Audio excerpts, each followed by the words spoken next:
y les presentamos con mucho agrado al doctor Alex Guerra. Él es del Instituto Privado de Investigación sobre Cambio Climático de nuestro vecino República de Guatemala. Nos da mucho gusto, doctor Alex, usted siempre tan presto siempre para colaborar con nuestro instituto para las conferencias. Ya tuvimos el gusto de tenerlo el año antepasado y el año pasado también que tuvimos el gusto de verlo allá en Guatemala. Y pues bueno, sin nada, tener el gusto también de escuchar su conferencia denominada El COVID-19 y sus impactos en la lucha contra el cambio climático y en el medio ambiente. Antes de pasar a su conferencia, doctor, quiero leer una pequeña semblanza del doctor.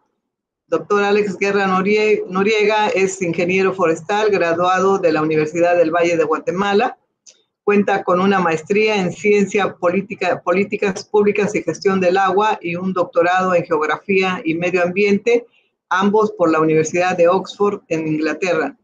Desde el 2010 ha sido director general del Instituto Privado de Investigación sobre Cambio Climático. Ha trabajado como investigador en recursos hídricos, riesgo de desastres y cambio climático en varias instituciones. Es miembro de la Academia de Ciencias Médicas, Físicas y Naturales de Guatemala. Tiene a su cargo la Secretaría Técnica del Sistema Guatemalteco de Ciencias del Cambio Climático, que está conformada por 35 instituciones académicas y otras relacionadas al tema en Guatemala. Pues doctor, un gran gusto nuevamente tenerlo con nosotros y pues nada, aquí tiene usted el tiempo para su conferencia. Adelante, doctor. Muchas gracias, realmente pues me da mucha alegría pues estar colaborando con este evento, ¿verdad? Con esta Semana de la Ciencia. Les felicito. Son oportunidades muy importantes, por una parte, de dar a conocer el conocimiento que uno tiene y de intercambiar, que eso es lo más interesante todavía, ¿verdad? Y pues ojalá también pues darle su lugar a la ciencia, que en estos días tan difíciles, ¿verdad? Cada vez se cuestiona o hay escépticos de la ciencia, lo cual es un pecado muy grande, porque el conocimiento científico no se genera tan fácilmente, ¿verdad? Hay un proceso muy riguroso de discusión para llegar a resultados, y con tanta información falsa que circula ahora, pues es un reto muy grande. Así que espero que en esta semana también logremos revalorizar ese conocimiento científico. Y doctora Ramos, pues siempre es un gusto, yo la admiro bastante, ¿verdad? Por su liderazgo, y tuve el gran honor de conocer el instituto que dirige, ¿verdad? Allá en Chiapas. El título, pues ya lo mencionó la doctora Ramos. Quería empezar con algunas de las imágenes que seguramente circularon también por allá, por territorio mexicano. Ahora, pues se viralizan pues muchas imágenes, ¿verdad? Circulan por alrededor del mundo, y esto es un ejemplo de algunas que vimos, pero estaba esta percepción de que el planeta estaba teniendo un respiro, como que las actividades humanas hubieran cesado completamente y que habían señales de esta idea de un respiro del planeta. Entonces esto, pues uno de científico empieza, es bueno eso de tener percepciones, ¿verdad? En el método científico uno habla de observación.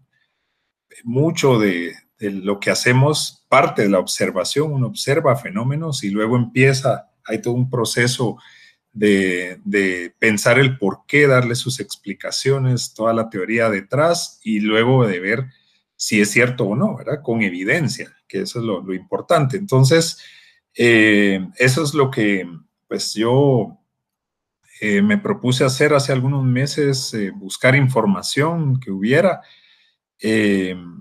para poder dar respuesta a algunas de estas preguntas que estaban surgiendo y siguen surgiendo, ¿verdad? Si se ha reducido la contaminación ambiental durante la emergencia del COVID-19, si está sanando el planeta, qué relación hay entre el cambio climático y el COVID-19, y si ha tenido un impacto en la lucha contra el cambio climático, que estas preguntas, digamos, dan ese marco del tema que yo les voy a exponer el día de hoy. Entonces voy a hablar un poco de esos impactos principales del humano sobre el ambiente. Bueno, ese es un tema súper extenso, pero yo lo hice de una manera muy sintética para ver qué cambios han surgido por la emergencia del COVID-19 y qué implicaciones ha habido. Me voy a enfocar bastante en emisiones de gases de efecto invernadero, porque posiblemente es donde haya, dentro de la lucha contra el cambio climático, donde mayor esté digamos, ese punto de discusión y algunos mensajes. Sí hay que considerar que solamente han pasado 8 meses y no ha terminado esta crisis mundial. Estamos en pleno proceso, hay segundas, digamos, hay una oscilación ahora, ¿verdad? Hay altibajos entre el número de contagios. Entonces todavía estamos en esta crisis. No hay muchos datos sobre los impactos, fue algo totalmente inesperado y entonces tampoco es que hayamos diseñado un método para recolección de datos, sino que sobre la marcha se está viendo qué está pasando, ¿verdad? Pero sí, la falta de datos es una limitante muy grande para las conclusiones que uno pueda tener. Y el análisis que hice pues fue basado en esos cambios, en cómo ha cambiado la actividad humana durante esta crisis y entonces eso, qué implicaciones tiene. Y entonces pues yo sí quería aclarar que no me inclino por alguna postura, digamos, de que sea bueno o malo, simplemente yo tenía estas preguntas, busqué información y con base a lo que encontré de información es que me baso en hacer algunas observaciones. Pues quisiera aquí solo listar algunos de los impactos del ser humano sobre el medio ambiente, tal vez los más importantes, hay bastantes y dentro de estos hay mucho que matizar. El primero, pues, es la modificación total o parcial de los ecosistemas y tal vez la más importante y la que más suena en nuestros países es la deforestación.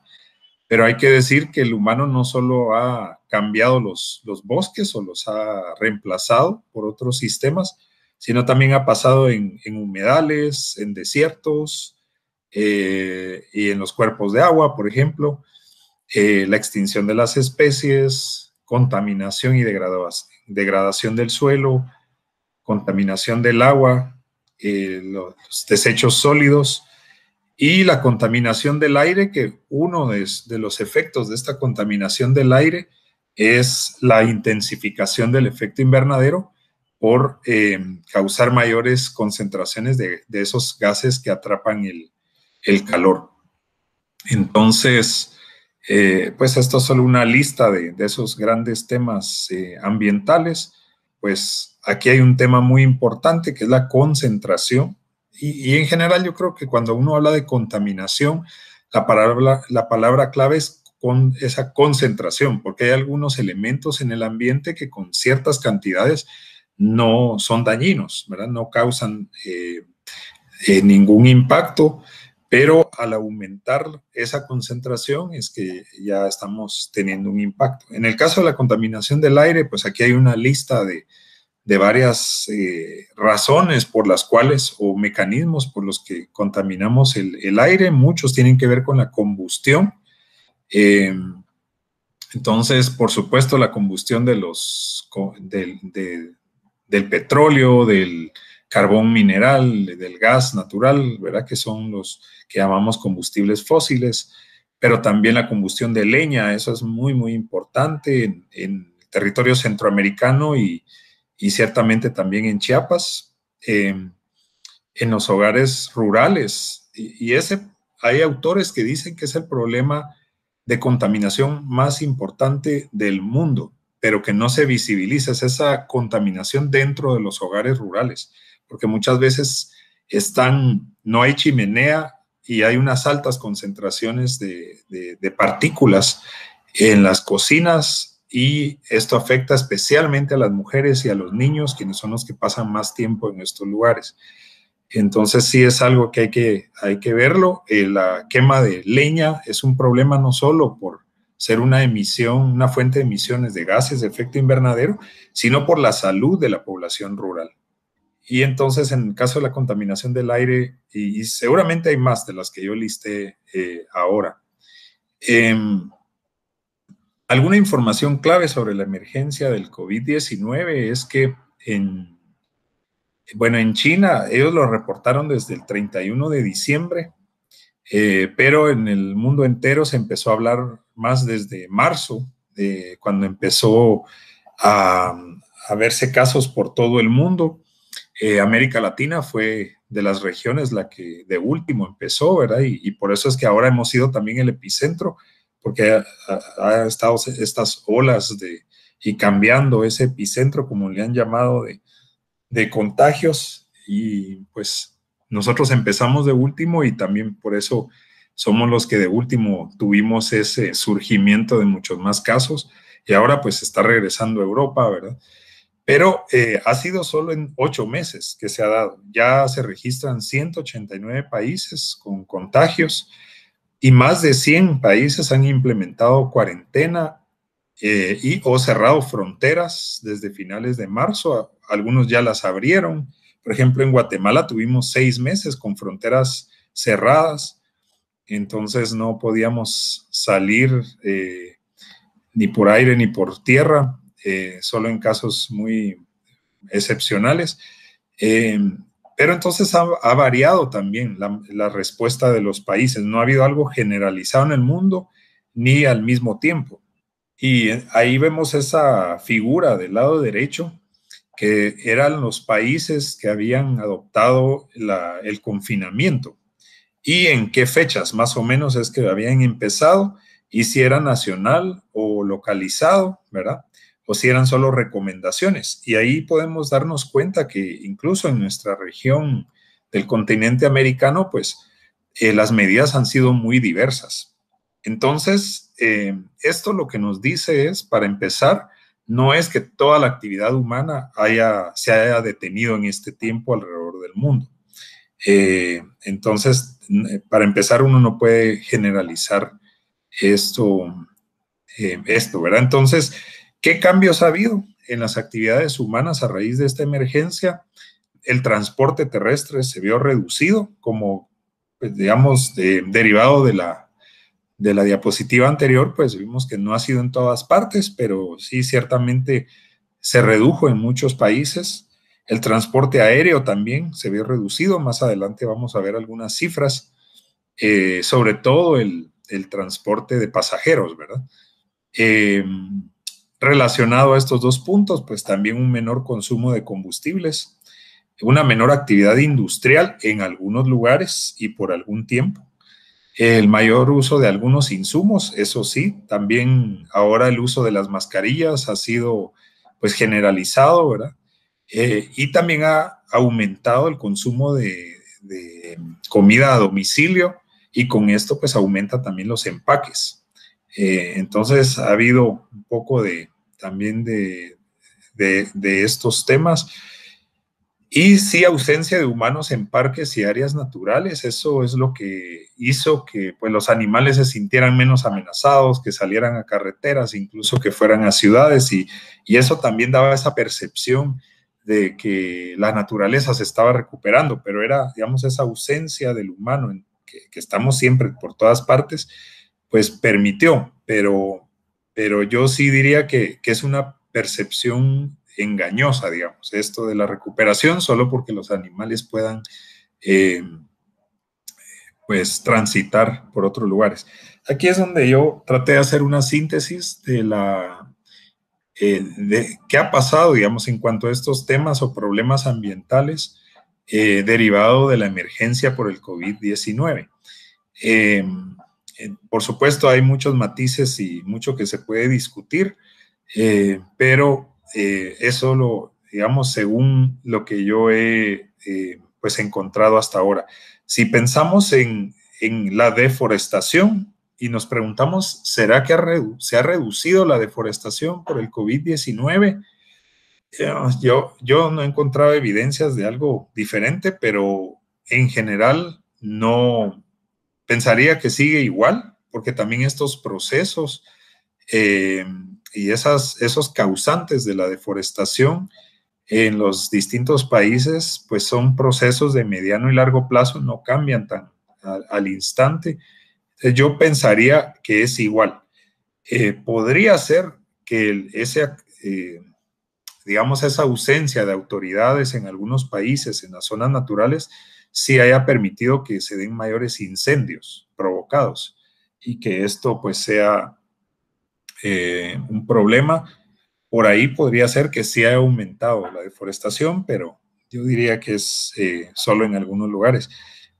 Las amenazas para la fauna en esas presiones o los procesos de extinción, sí hay algunos documentos que reportan que hay más cacería en las áreas naturales porque al restringir digamos, que elaboren los guardaparques, por ejemplo, hay menos controles y entonces sí se ha dado un aumento en la cacería. También en algunos casos, por la necesidad de la gente, ¿verdad? Que ya no ha tenido sus fuentes de ingreso, pues recurren a los recursos naturales para complementar su alimentación, ¿verdad? Entonces puede ser ahí entonces una mayor presión sobre las especies. En cuanto al suelo, yo diría que igual se mantiene, ¿verdad? Esos procesos de contaminación y degradación son también de mediano y largo plazo y no han sufrido modificación por el COVID. La contaminación del agua, aquí lo puse así como igual o menor, porque los humanos seguimos utilizando agua. La diferencia es que ahora no estamos en una fábrica o en una oficina, sino que estamos en la casa, pero es la misma contaminación. Lo que cambia tal vez es de esa ubicación, ¿verdad? De dónde van esos desechos. Por ejemplo, en las ciudades en donde está la mayor actividad económica, puede ser más concentración de fábricas, de edificios, pues sí hay más contaminación en esos lugares, como seguramente pasa en ciudades como la Ciudad de México, en la Ciudad de Guatemala también, y las ciudades dormitorio, ¿verdad? Donde tal vez ahora la gente ya no ha ido a trabajar porque se ha quedado en su casa. Puede ser que ahí entonces digamos que se redistribuye la contaminación.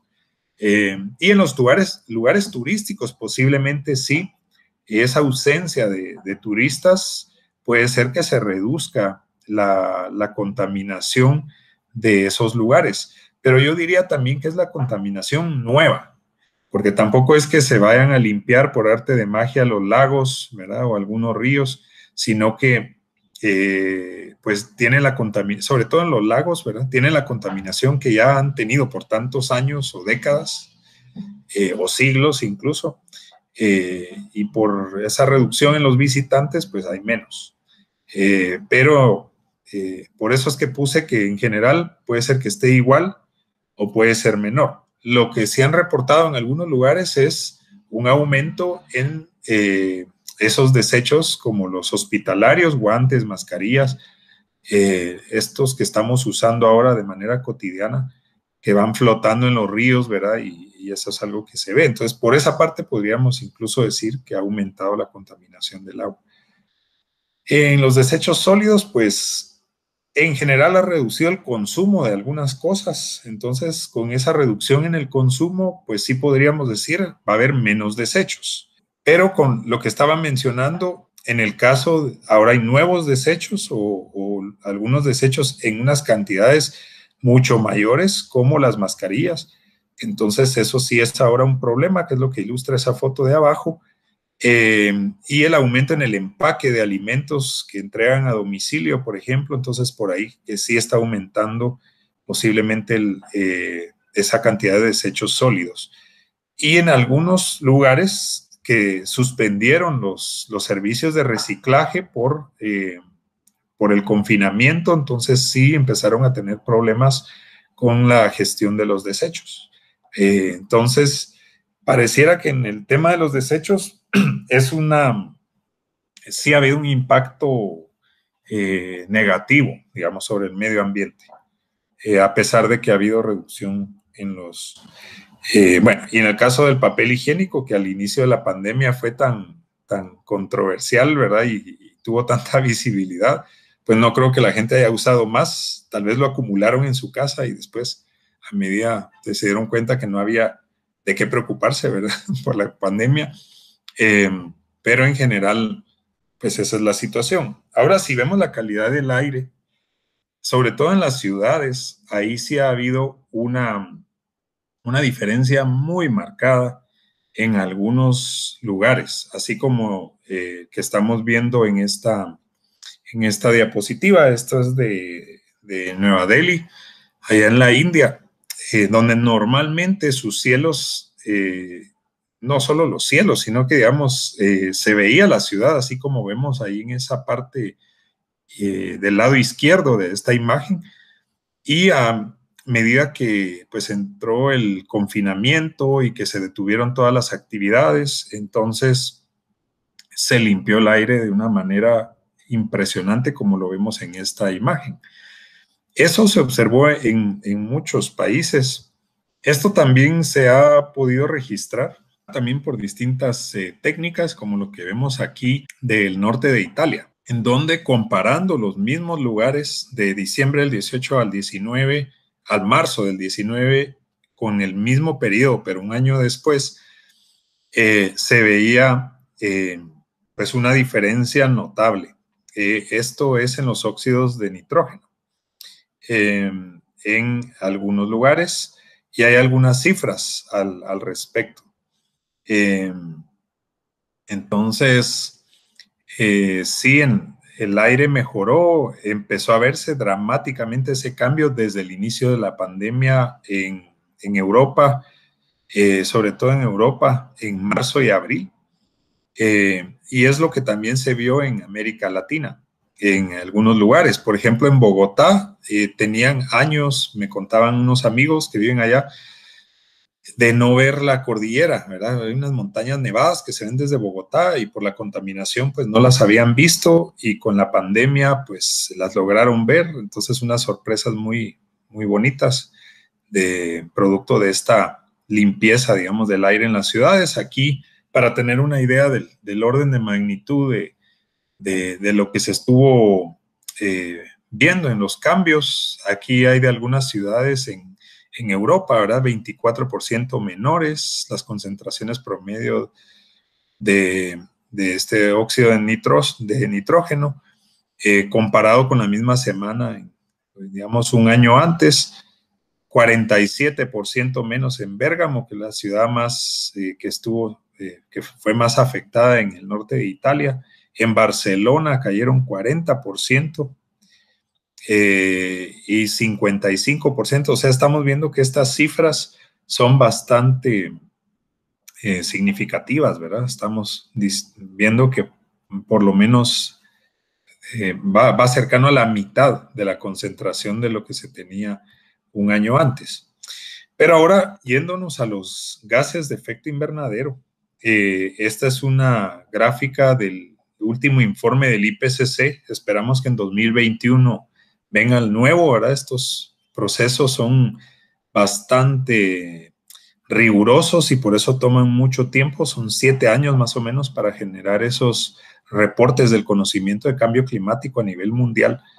Y esto es lo que nos mostraba. Esta gráfica yo la uso bastante en mis presentaciones porque ilustra cómo ha ido aumentando esas emisiones. Vemos en el año 1970 andábamos por 27,000 millones de toneladas de CO2 equivalente a nivel mundial, y en 40 años, con estos datos del 2010, casi se había duplicado esa cifra, estaba llegando a 49,000 millones de toneladas.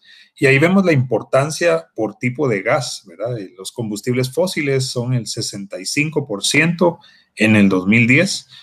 El CO2 forestal y el uso de la tierra es un 11%. Luego el metano un 16% y el óxido nitroso un 6,2%. Entonces, pero vemos la tendencia de aumentar, ¿verdad?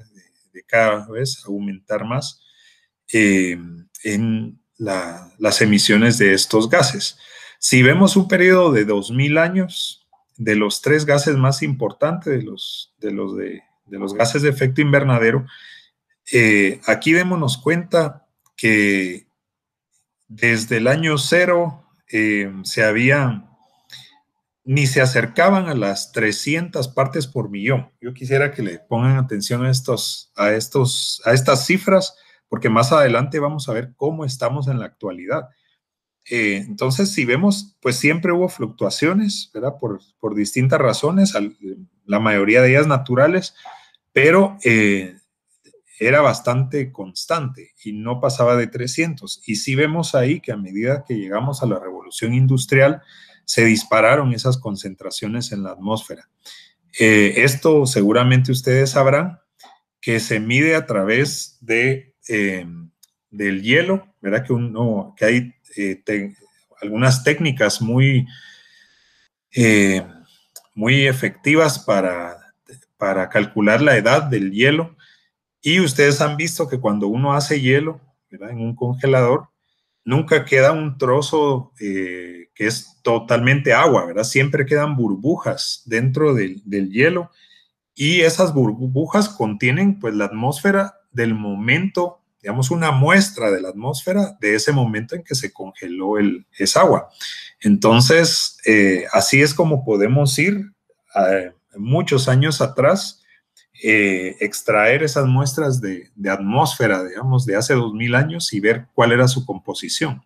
Esto es algo bien interesante de cómo se generan estos datos, ¿verdad? Y esto es evidencia, esto no es opiniones, sino que son mediciones que se han hecho, ¿verdad? Con técnicas muy rigurosas. Ahora, si vemos por sectores a nivel mundial, ¿quiénes son en dónde tenemos las emisiones de los gases de efecto invernadero? Si vemos los mayores cambios que se han dado durante la pandemia, ha sido en transporte, tanto aéreo como terrestre, e incluso marítimo. Y esas son responsables de 14% de las emisiones. O sea, aunque tuviéramos cero transporte en todo el mundo, lo que estaríamos logrando es una disminución del 14%, pero no se detuvo todo el transporte, ¿verdad? En todas partes. Vemos que es más importante las emisiones de la agricultura, forestería y otros usos de la tierra, que es esa porción verde que vemos ahí arriba. La industria tiene un 21%. Y bueno, esto solo para darnos el panorama de los sectores. Entonces, ahora relacionándolo con el Acuerdo de París, el objeto del Acuerdo de París, y les recomiendo que lo lean, entonces tiene estos tres componentes, el objeto, el por qué se llegó al Acuerdo de París. Y el más importante, o por lo menos es el que más importancia le han dado desde la Convención Marco de Naciones Unidas sobre Cambio Climático en el 1992, es que la temperatura no siga subiendo. Y se estableció con el Acuerdo de París esta meta de que se quede la temperatura por debajo de 2 grados con respecto a los niveles preindustriales. Y ahora ya llevamos más de 1 grado a nivel mundial en aumento de la temperatura. Y eso en promedio global, pero en algunos lugares ha cambiado y el aumento ha sido mucho mayor. Entonces, mucho énfasis en controlar los gases de efecto invernadero, esas emisiones, para que esa temperatura no cambie y no pasemos de esos 2. Ojalá nos quedáramos en 1.5, es lo que dice el objeto. Luego, los otros 2 hablan de aumentar la capacidad de adaptación. Qué bueno que va cobrando mayor protagonismo, digamos, este tema de la adaptación. Y hablan de las corrientes financieras. Sí hay una presión muy grande porque los países que han sido los mayores responsables del cambio climático, que son los industriales, los países industrializados, pues ellos nos apoyen a todos los demás, que somos los que estamos sufriendo más las consecuencias, ¿verdad? del cambio climático. Para tener una idea, estábamos, y como nos acordamos de esa gráfica que les mostré al inicio, en el 2010 estábamos en 49 gigatoneladas o miles de millones, ¿verdad? De toneladas de CO2 equivalente. Y para lograr esa meta que se traza el Acuerdo de París, pues uno siempre habla de escenarios. los cálculos que se hicieron es que deberíamos para el año 2030 de bajar a 43 o a 38 gigatoneladas, o sea, tener menos de lo que tenemos en la actualidad. Pero al mismo tiempo que se estaba, digamos, en el 2015, que fue cuando se logró llegar al Acuerdo de París, se le pidió a todos los países enviar una estimación de sus contribuciones a reducir esas emisiones. Entonces, cada país hizo un análisis a lo interno, digamos, y por eso se llamaban en ese entonces INDCs, porque la I era de intencionales. Entonces eran contribuciones determinadas nacionalmente.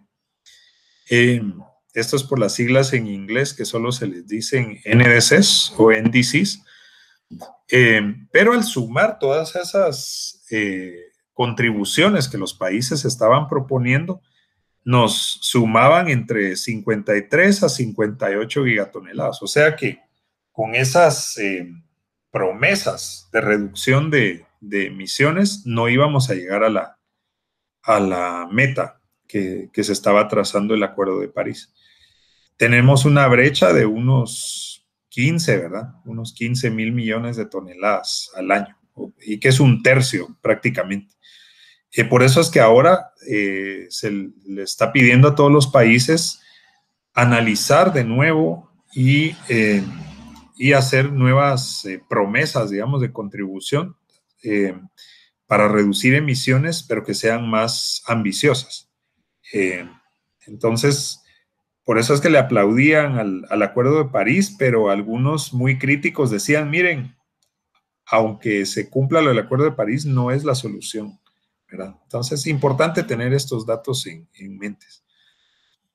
Entonces ahora vamos a hablar del COVID-19 y el transporte. Entonces sí hubo una reducción de emisiones por la disminución en el transporte.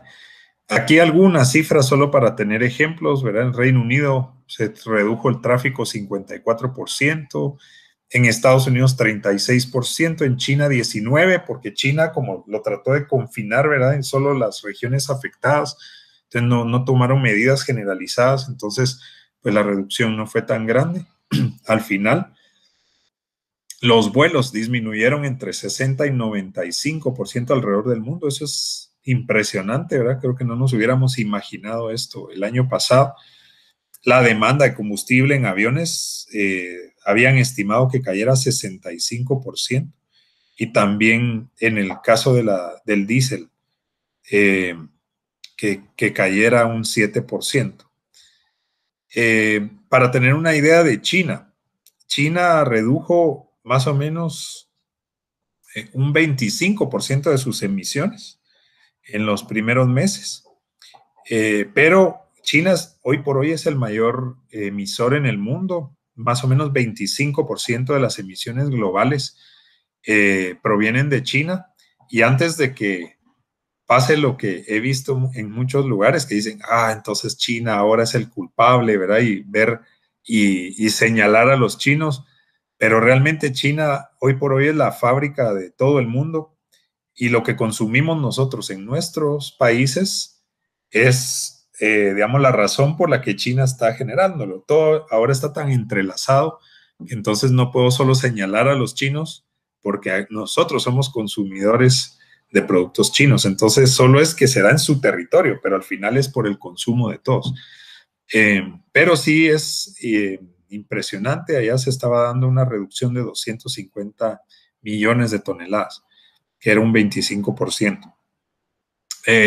Cuando se hablaba de pronósticos, se estaba pensando que globalmente iban a caer 5% en 2020, y a eso iba a ser récord, porque de hecho cada año estábamos rompiendo récord, pero de mayores emisiones.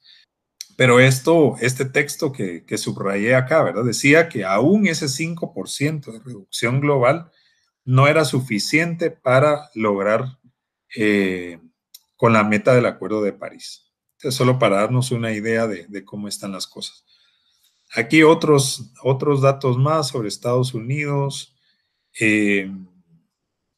El transporte, de hecho, sí es la fuente más importante de emisiones en muchos países. Es el caso de Estados Unidos, un 35.8% en el 2018. Y un 60% correspondía a vehículos de pasajeros y camiones livianos. Y esos vehículos de pasajeros son los que estaban reduciendo bastante, ¿verdad? Su circulación y entonces sus emisiones durante la pandemia. Ahora están estos datos. Yo traté, porque les voy a mandar la presentación, entonces le puse las direcciones para que ustedes puedan entrar y ver los datos, porque además los van actualizando. Y esta fuente me pareció muy interesante, porque aquí nos muestra las emisiones del año 2019 y las del 2020. Entonces, esa diferencia que vemos entre las dos líneas, si la vemos de color celeste, quiere decir que hubo una disminución de emisiones. Entonces, que sí, esa línea azul más fuerte es la de 2020, entonces, como ven, está por debajo.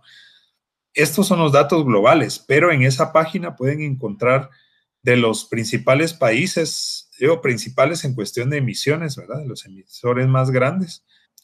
E interesante que, por ejemplo, en China ya empezaba otra vez a estar en rojo esa gráfica. Rojo quiere decir que está más alto otra vez en 2020 que en el año 2019. Ahora, cuando vemos qué está pasando en la atmósfera, digamos, esa concentración de CO2, existe el laboratorio Mauna Loa en Hawái, que empezó operaciones antes de 1960, si no estoy mal fue en el 58. Entonces han mantenido este récord o este registro de datos de CO2 en la atmósfera desde entonces y es lo que vemos en pantalla y nos muestra pues lo que vimos en términos generales al inicio, ¿verdad? Que está aumentando y aumentando cada año. En este enlace que les pongo acá, lo van actualizando también. Si se dan cuenta, esta es la imagen de octubre del 2020. O sea, esta la bajé ahora hace un par de días. Ya tiene los datos, creo que es del 6 de octubre, los últimos datos que están aquí graficados. Pues como vemos, yo ahí hubiera esperado que tal vez por la pandemia y esa reducción de emisiones, eso ya se viera reflejado en la atmósfera y que entonces esa última parte de la gráfica pues ya estuviera por lo menos más cerca del nivel del año anterior. Sin embargo, vemos ahí que pareciera intacto, ¿verdad? Y es lo que vamos a ver ahora. Aquí en esta gráfica, en la parte de la izquierda, lo vemos más de cerca. Esa fluctuación, esa sería excelente pregunta de examen si dieran un curso de cambio climático, de por qué se comporta así. Y es porque cuando se da la primavera en el hemisferio norte es donde hay más tierra firme, digamos, Eurasia, digamos, Europa y Asia y Norteamérica, pues están en el hemisferio norte y ahí hay mucha más tierra firme que en el hemisferio sur. Entonces, cuando se da la primavera y el verano en el hemisferio norte, al brotar, ¿verdad?, las hojas y de nuevo al recuperar toda la vegetación sus hojas, se absorbe tanto CO2 de la atmósfera que eso es lo que estamos viendo aquí reflejado.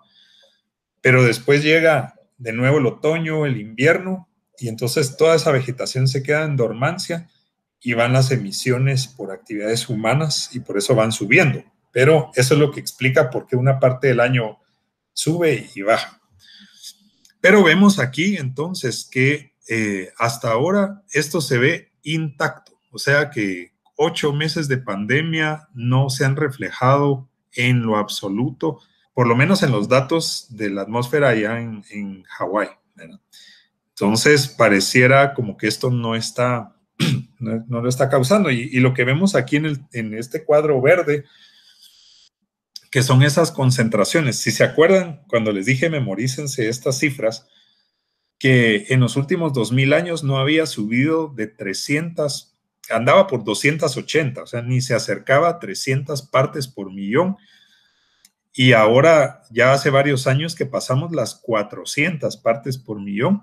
Aquí vemos el dato que estaba para septiembre del 2019, que eran 408 ppm, y en septiembre del 2020 vemos 411 ppm. Entonces, lo que también nos dicen las gráficas, aún así, con pandemia y con esa reducción de actividades humanas, sobre todo en transporte, eso no ha tenido un efecto todavía en la atmósfera.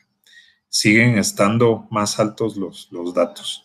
Entonces, cuando uno habla de la lucha contra el cambio climático, ¿a qué le estamos hablando? ¿A qué le estamos llamando lucha contra el cambio climático? Y ahí tal vez hay dos porciones principales. De la izquierda, que es lo que llamamos mitigación. Mitigación, estamos hablando de atacar las causas del cambio climático. Y entonces esto quiere decir reducir las emisiones de gases de efecto invernadero. Por una parte, ¿verdad? No contaminar más, y por otra es remover esa contaminación que habíamos puesto, o sea, capturar el carbono o secuestrar el carbono, es el otro término que se usa. Entonces, a esas actividades se le llama mitigación en la literatura de cambio climático. Ustedes sabrán, y seguro en el instituto, ¿verdad, doctora Ramos? Ven que esa palabra mitigación en el contexto de gestión de riesgo de desastres tiene otra definición, ¿verdad? Y otro significado. Pero en cambio climático es esto: reducir emisiones o capturar el carbono. Entonces, si queremos luchar contra el cambio climático, estamos refiriéndonos a esto.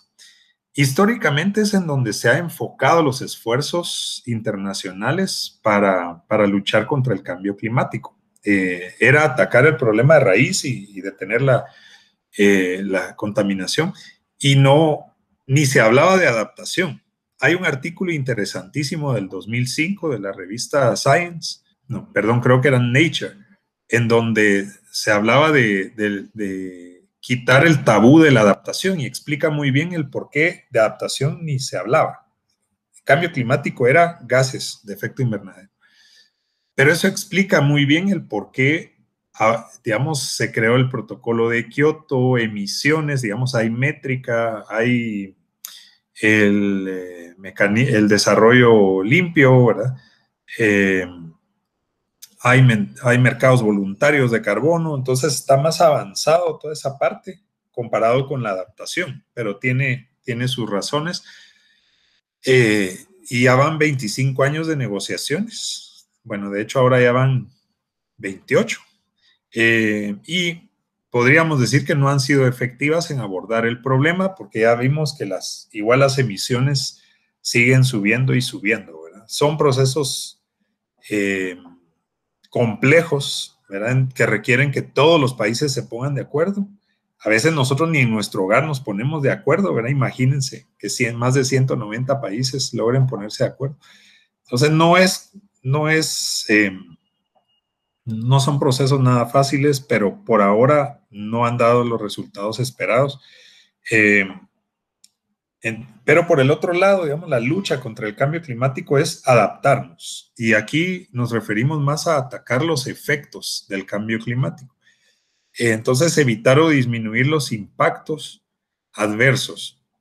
Es un enfoque creciente, ¿verdad? Cada vez se está hablando más de la adaptación, especialmente en las regiones más vulnerables, como lo es, pues, la región centroamericana, y por los foros que hemos tenido mesoamericanos, ¿verdad? Que incluyen a Chiapas, hemos visto que estamos en la misma situación.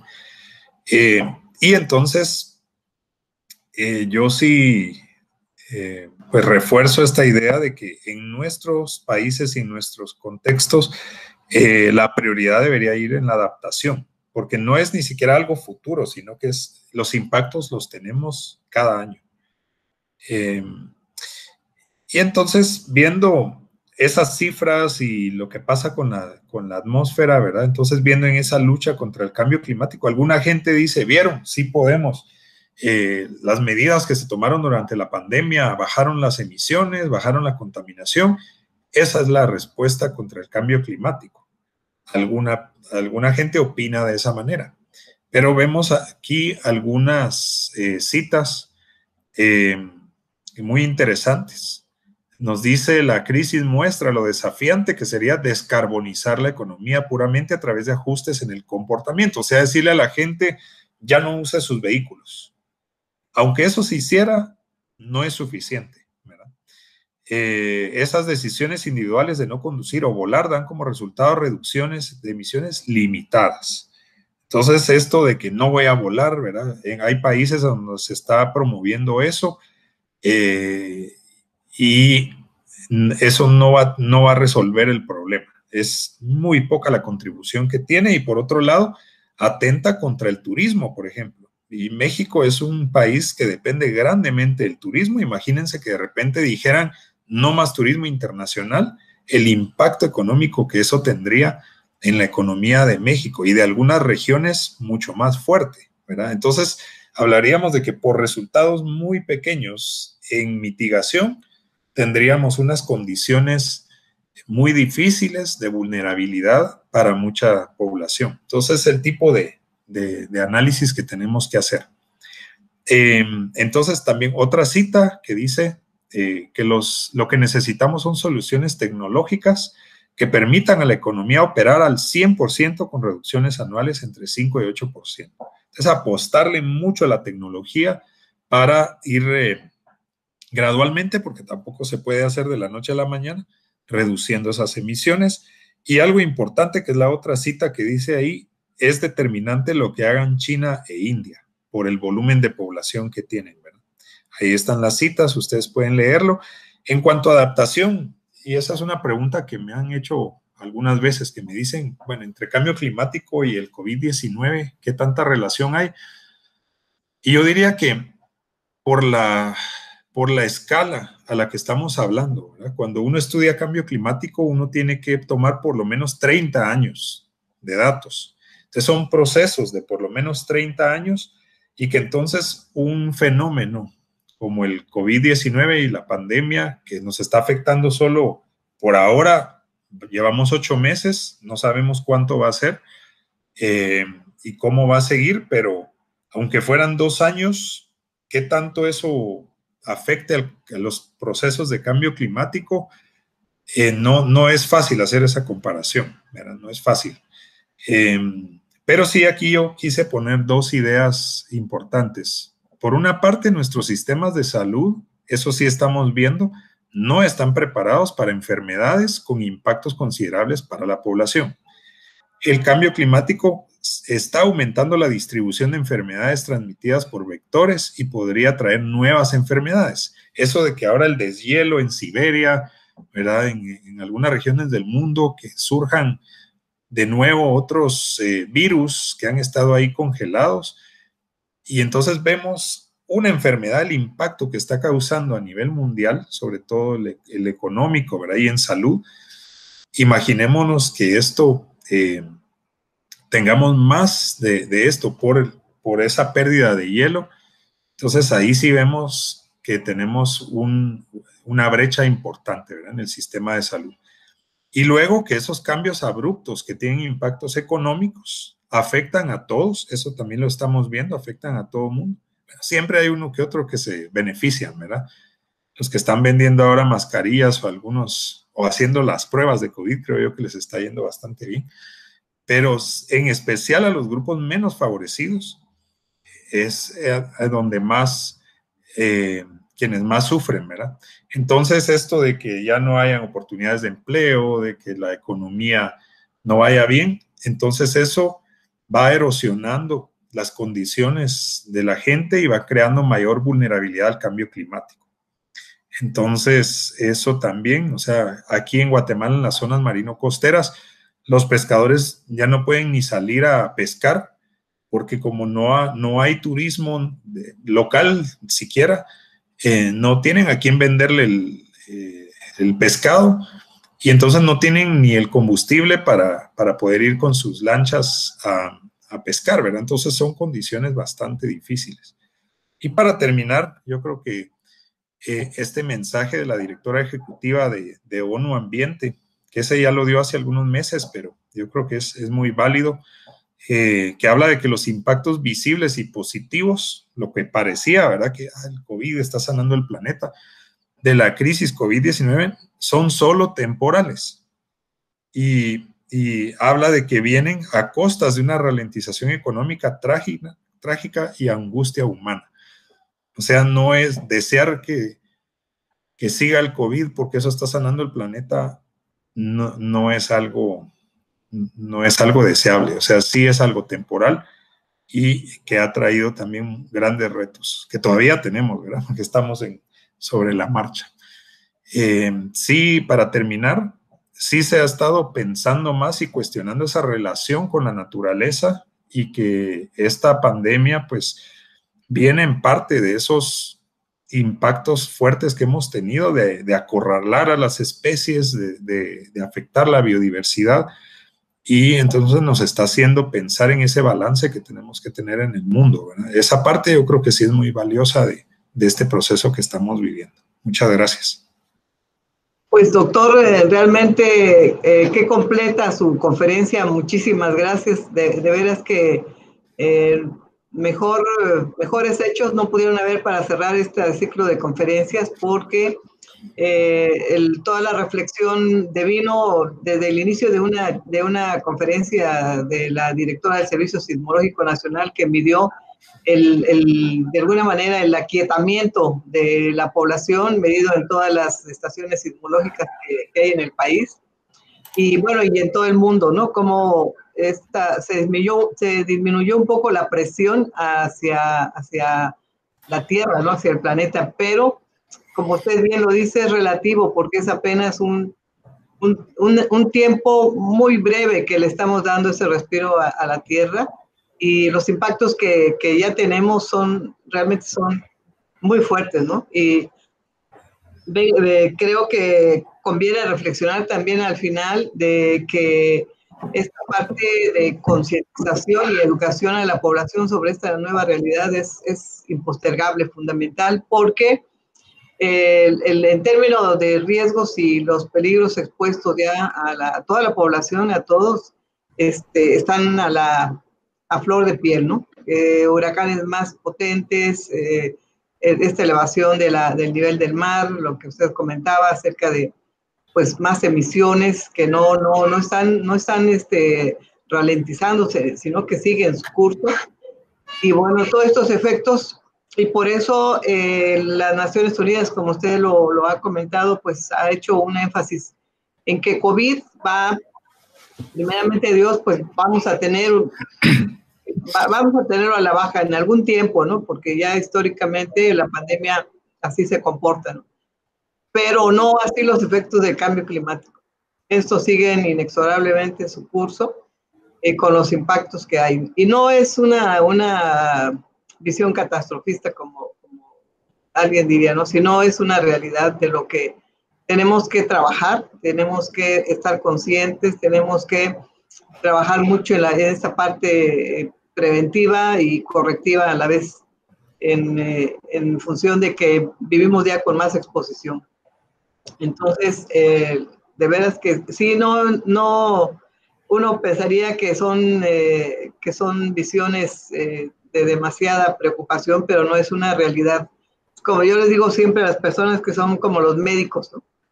Que un médico no te puede evitar que aunque sientas dolor, pues te tiene que decir toda la verdad de lo que tienes, ¿no? De lo que estás padeciendo para que te ayudes a manejar bien toda esa situación. Entonces ahora pues es lo mismo con esta situación, ¿no?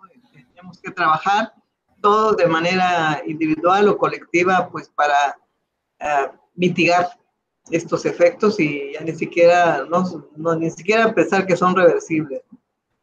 Pero sí tenemos que entender estos mecanismos que usted tan brillantemente los expuso con los datos científicos que se disponen y pues tratar de disminuirlos y pues proteger lo que se pueda, ¿no? Entonces, pues doctor, de veras que es un gran gusto, como siempre, tenerlo. Creo que aquí hay una pregunta, déjenme ver. Aquí hay una pregunta que dice, ¿qué influencia tiene la reducción de gases de efecto invernadero para la por la región centroamericana o para la región centroamericana el porcentaje del total? La verdad es que es muy, muy bajo. Por ejemplo, solo Guatemala tiene el 0.06% de las emisiones globales. Y es el país con más población. Los otros países entonces tienen menos. Sumando esos 0.06 más 0.05 y así, si nos vamos con los 6 países, bueno, 7 si incluimos Belice, pero de todas formas estamos hablando de fracciones. Yo creo que no llegamos, pero ni a una cuarta parte del 1% de las emisiones mundiales. Entonces, por esa parte, pues no es significativo. Sin embargo, hay un principio en Naciones Unidas que es de responsabilidades compartidas, que quiere decir que todos tenemos que hacer algo, pero diferenciadas, que quiere decir que los que más contaminan, más esfuerzos tienen que hacer. Pero sí resaltar que muchas de las maneras de reducir emisiones nos traen beneficios locales. Por ejemplo, si reducimos el uso de la leña en los hogares, pues estamos tal vez en muy poca proporción disminuyendo los gases de efecto invernadero, pero sí vamos a estar atacando el problema de la salud en los hogares rurales que yo les mencionaba antes. O apoyar nuestros bosques, ¿verdad? Conservar nuestros bosques, que es algo muy significativo para Chiapas y para casi todos los países centroamericanos. Pues cuidar nuestros bosques tienen muchos beneficios. Entonces, uno de ellos, pues, es lo de retener ese carbono que ya tienen, pero todos los otros beneficios en biodiversidad, en regulación del ciclo hidrológico, etcétera, pues vale la pena hacerlo, ¿verdad? Claro.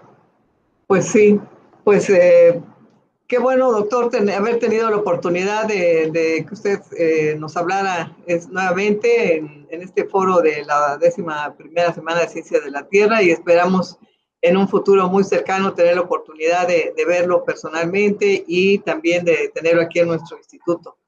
Muchísimas gracias por haberse dado el tiempo de participar con nosotros, doctor, y estamos en contacto. Estamos en contacto, un honor. Muchas gracias por la invitación. Muchas gracias, doctor. Que tenga muy bonito y éxitos día. En toda la semana. Gracias, doctor. Estamos en contacto. Muy bien.